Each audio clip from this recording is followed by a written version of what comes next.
Hi guys, quick video just showing you my camera gear that I use for my photography and also my videos on YouTube. This was an idea given to me by Adam from Allotment Grow How. So go and check him out, he's a really good guy. Have a look at his channel. He's also got another channel called My Other Channel, which is pretty good, so check that out as well. But I'm just going to show you what camera gear I used for doing my photos and video. Okay, so this is my digital SLR. This is a Canon 600D. When marketed in the States, this is known as a T3i model, but over here, of course, it's a 600D. It's pretty straightforward. There is a couple of additions to this camera. First of all, at the bottom, I've got a battery grip, which basically allows the camera to take two batteries instead of one, so you've got prolonged shooting. I've also got my tripod mount on the bottom there, which I shall show you the tripod later. The most important thing, I mean, this is primarily an entry level or a sort of budget DSLR. It's not very it's not one of the very expensive models. It's 18 megapixels, so it's a nice camera. It's very easy to use. Once you understand the basics of how to use a SLR, of course.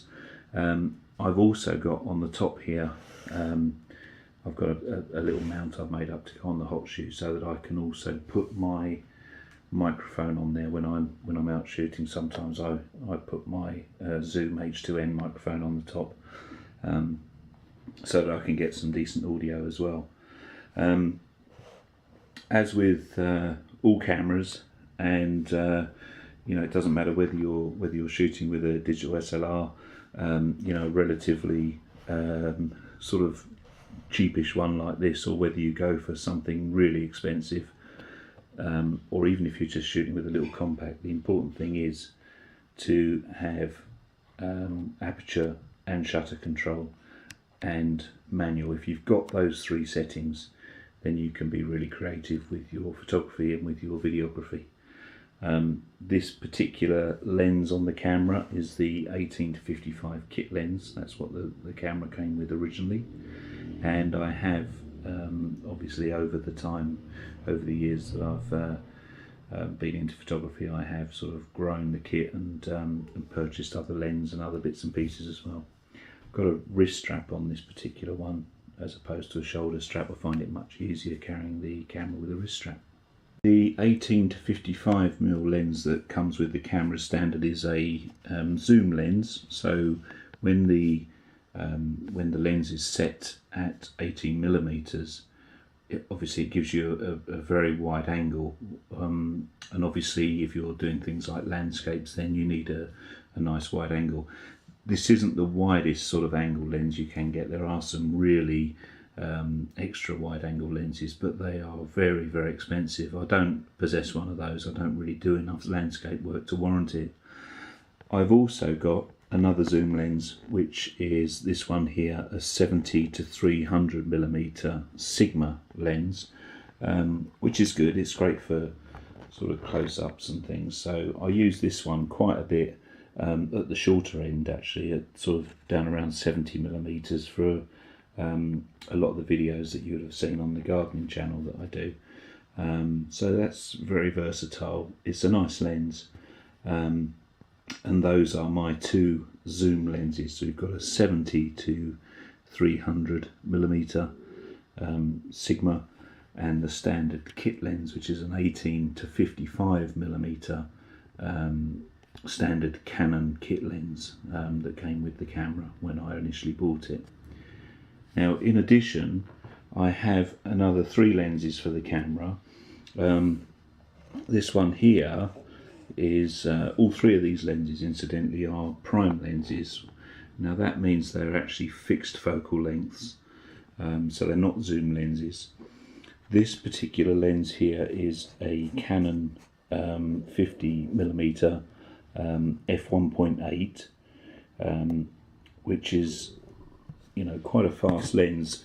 You find with the f number, the f1.8 denotes that the opening inside the lens goes quite wide, so it's ideal for situations where you want to let a lot of light into the camera. So if you're shooting in low light conditions, or if you specifically want to get a nice shallow depth of field, and by that I mean, you know, get your subject in focus but throw the background heavily out of focus, then you would need one of these fast lenses. So obviously the smaller the f number, the better the lens is for that. And this is a Canon f 1.8 50mm lens.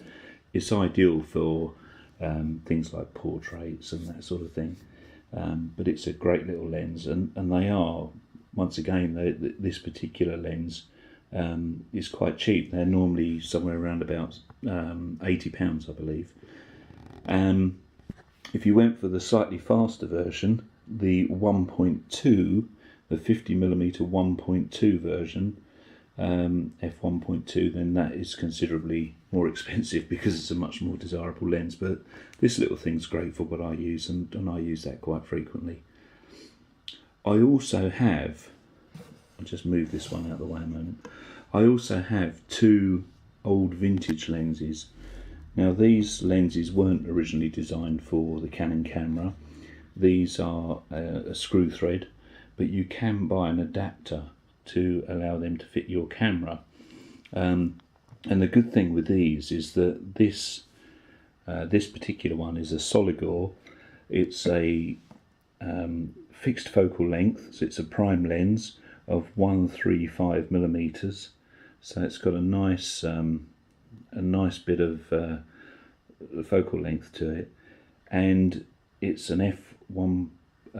It's an f2.8. So this is you know, a nice sort of wide open fast lens, and I bought this. I think I bought this off of eBay for something like about £9 or £10. So, you know, if you look out for these, they are relatively inexpensive. The adapter to make it fit the camera is somewhere around about £5. But one thing to bear in mind with these is that none of your automatic functions, so it won't auto focus, you won't have any auto exposure. Everything on this you have to revert back to manual. But you get some cracking results with these old style lenses, and I love using them. So that's my Soligor 135mm 2.8, and I also have a Soligor 28mm f1.28, which is this one here. And again, this is a fantastic lens. This would have been considered a wide angle lens back in the days of old film cameras, but now of course you know, we go much wider than that. But this is a fantastic lens, and you'll be seeing a lot of video and photos made with this lens over the coming months. But there we go. That's my camera and my lenses. And obviously at the moment I'm filming this on my little compact camera, which I will show you shortly. The tripod that I use for video is this Velbon tripod. This has a fluid head, so the actual head, unlike a normal camera tripod, is actually fluid filled. So when you're sort of panning with this, it's a really nice gentle fluid movement. If you tried it with a normal camera tripod, it would be quite jerky, and it would be very difficult to get nice smooth footage. So this is what you really need for video, a fluid head tripod, and this is probably the cheapest version out there, but it does me fine, and I've had no problems with it whatsoever. So there is my Velbon fluid headed tripod. Okay, and this one is my little compact, my little Nikon S9900 Nikon Coolpix, which I use quite a lot actually. It's a great little camera, this. If you look on the top, you'll also notice that this has manual aperture priority and shutter priority. So it's really easy to use this for creative stuff. So if you wanted to you know, get some motion blur shots, or you wanted to get some nice shallow depth of field, it's all achievable with this little tiny camera.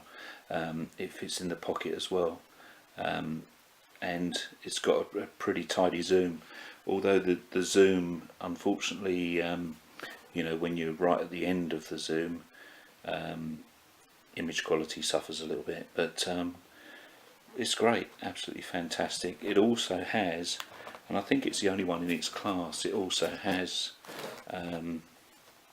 the swiveling LCD screen, and I think it's the only compact camera of this size that has that, and aperture and shutter priority.